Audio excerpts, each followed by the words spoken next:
Hello students, हम mathematics third के unit 5 differential equation का एक इम्पॉर्टेंट क्वेश्चन लेकर आए जो कि प्रीवियस ईयर 2018 में CCSU के क्वेश्चन पेपर में पूछा गया है। ठीक है, तो यहाँ पे सिंपल सा क्वेश्चन है, हम इसे सिंप्लीफाइड करेंगे।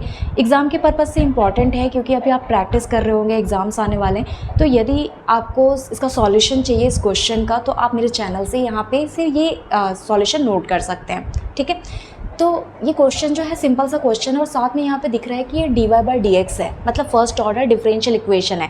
तो ये यूनिट 5 का ही क्वेश्चन है। ठीक है, यदि सेकंड ऑर्डर होता तो क्या होता है, ये यूनिट 6 का क्वेश्चन होता। अब जब हमें पता चल गया कि ये यूनिट 5 का फर्स्ट ऑर्डर डिफरेंशियल इक्वेशन है, तो हमें ये चेक करना होता है ये किस मैथड से सॉल्व होगा। तो हमारा जो फर्स्ट मैथड है वो सेपरेशन ऑफ वेरिएबल का टॉपिक है। तो हम सबसे पहला काम ये करते हैं कि यदि फर्स्ट ऑर्डर डिफरेंशियल इक्वेशन है तो वेरिएबल को सेपरेट करके देखते हैं। ठीक है, कि जो y के टर्म्स होंगे, जो y के फंक्शंस होंगे वो dy की तरफ हो, जो x के फंक्शंस होंगे वो dx की तरफ हो। और यदि ऐसा अरेंजमेंट हो जाता है तो हम क्या करते हैं, फिर उसको डायरेक्ट इंटीग्रेट कर देते हैं। तो पहला काम हम इसमें चेक करते हैं कि क्या ये सेपरेशन ऑफ वेरिएबल से बन रहा है।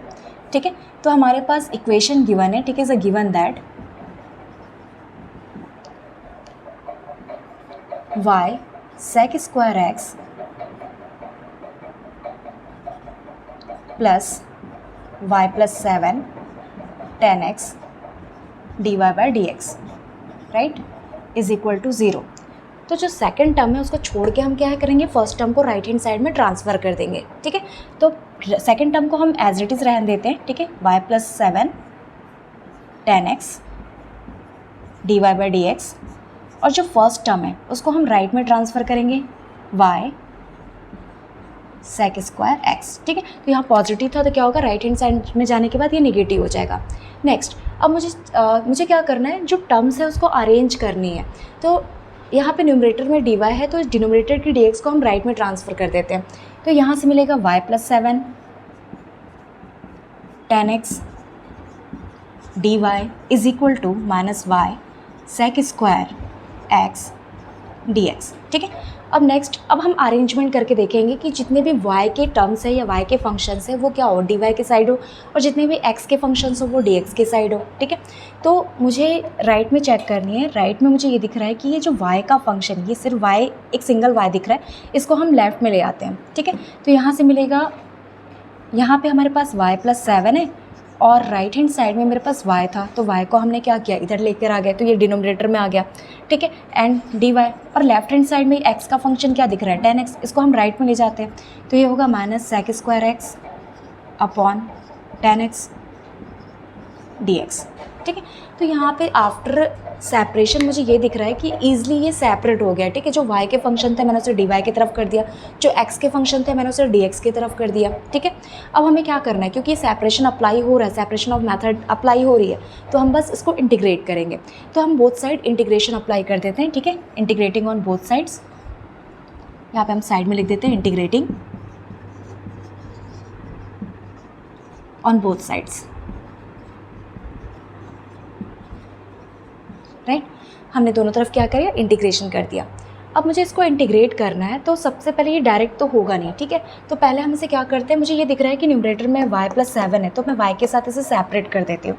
तो y के साथ सेपरेट करेंगे तो क्या होगा, y upon y plus 7 upon y। ठीक है, dy इज इक्वल टू, इसको हम एज इट इज़ छोड़ देते हैं, sec square x upon tan x dx। Right, अब ये y क्या हो रहा है, ये कैंसिल हो रहा है, तो यहाँ से क्या मिलेगा, इंटीग्रेशन 1 को हम dy के साथ लिख दें, प्लस जो सेकंड टर्म है 7 अपॉन y, इसको हम dy के साथ लिख दें, इज इक्वल टू, यहाँ पे मिलेगा minus integration sec square x upon tan x dx। ठीक है, अब हमें इसे इंटीग्रेट करना है, तो ये तो इजीली इंटीग्रेट हो जाएगा क्योंकि y के रिस्पेक्ट में इंटीग्रेशन होता है, 1 का इंटीग्रेशन y हो जाएगा। अभी मैंने बताया था कि 1 अपॉन y को हम y के रिस्पेक्ट में इंटीग्रेट करेंगे तो ये log y हो जाएगा। ठीक है, तो ये हो जाएगा y, ये मिलेगा हमें 7 log y। Right hand side में इंटीग्रेट करने के लिए मुझे यहाँ पे सब्स्टिट्यूशन मेथड अप्लाई करनी पड़ेगी। ठीक है, तो पहले हम इसको इंटीग्रेट कर देते हैं लेफ्ट हैंड साइड को, तो y का 1 का इंटीग्रेशन हो जाएगा y, 1 अपॉन y का इंटीग्रेशन हो जाएगा log y, मतलब यहाँ से मिलेगा मुझे final y plus 7 log y।